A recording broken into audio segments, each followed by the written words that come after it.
Alors, musique, ta ta ta, texte. Ils sont tous venus là pour vous. Les 50 chefs d'entreprise qui sont à côté de vous sont là pour vous aider, vous. Ils ont simplement besoin, pour cela, que vous leur donniez un objet. Le problème, c'est que cet objet, ils ne savent pas ce que c'est. Vous avez donc, dans le cadre de cette présentation de votre activité que vous faites maintenant, ce qu'on appelle au BNI une infomerciale, vous avez donc 20 secondes pour identifier ce qu'est cet objet et le leur donner. Ne croyez pas que c'est une mission impossible, vous allez découvrir avant la fin de cet atelier d'éducation intitulé « Quel pitch au BNI ?», vous allez découvrir que c'est tout à fait possible. Tan-ta-tan. Qu'est-ce que je viens de faire entre les deux tan-ta-tan d'anthologie de cette bande-annonce? Je viens d'installer ce qu'on appelle un cliffhanger en langage de scénario. C'est quoi un cliffhanger?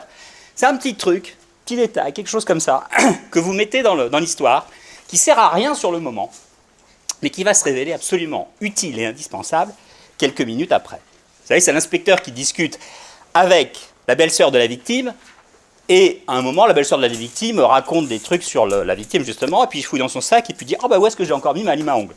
Ça ne sert à rien sur le moment. Sauf que 20 minutes après, le médecin légiste débarque et dit « Inspecteur, en fait, l'arme du crime, c'était une lime à ongles. » Ça change tout. Tout à l'heure, je vous ai parlé d'un objet.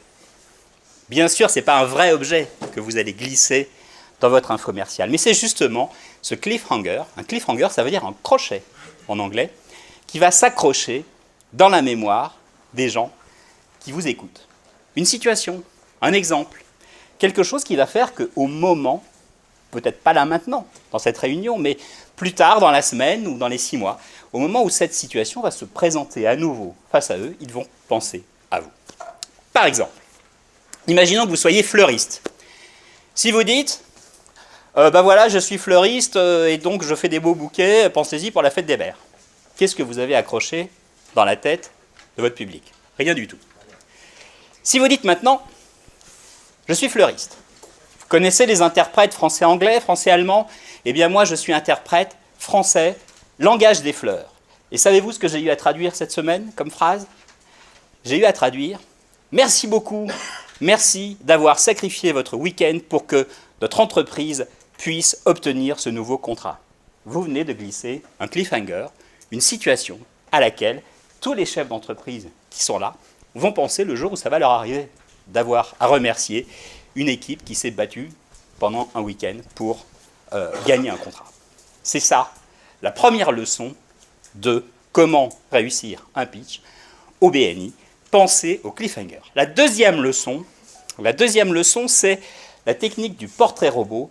Mais ça, c'est Mathieu qui vous la présentera la semaine prochaine dans le prochain atelier du BNI intitulé « Requête au BNI » que vous pourrez découvrir évidemment en regardant la chaîne YouTube et en s'y abonnant, et que vous pourrez découvrir aussi si vous cliquez sur le lien là dessous de cette vidéo et que vous vous faites inviter parmi nous la semaine prochaine.